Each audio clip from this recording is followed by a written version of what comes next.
Makapabilib ang talento ning usa ka Cebuano street photographer nga gawa sa pagkuha sa maaninot nga mga hulagway. Nakahiligan usab niya ang paggama og mga miniature artworks o gitawag nga diorama. Ang detalye sa report ni Nico Sereno.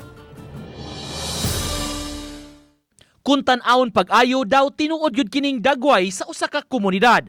Kuha gyud kaayo ang detalye sa mga panimay, istruktura o establishmento sa kadalanan. Kining mga artworks iya sa nailang Cebuano street photographer nga si Butch Toong.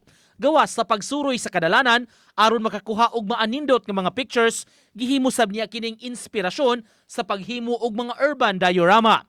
Mga miniature artworks kini kun diin makita ang lain-laing itsura sa usa ka komunidad. Maka-access bitaw ta sa mga like sa inyo journalist, maka-access ta sa kanang mga area nga ang normal nga tao di na makasulod. So naagitay idea unsa ba, so ang ako is akong style sa diorama is kanang realistic ba sa atoa kanang daghan para makasabot bitaw ang mga tao. Ni adtong kalagkalag nagbuhat sab siya og diorama sa usa ka sementeryo.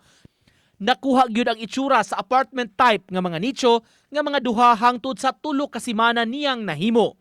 Yanong mga materyales ra ang gamit niya sa mga obra. Kasagaran gid no, cardboard kanang sa mga kanang ito mga grocery ta niya. Di naman ta pwede plastic ron. So ako gipakarton.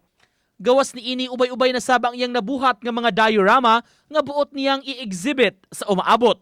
Kini ang rason nganong wala pa niya gibaligya ang iyang mga obra.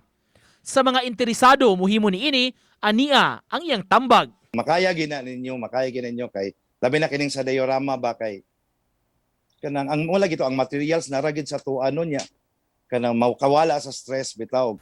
Nico Sereno, Balitang Bisdak.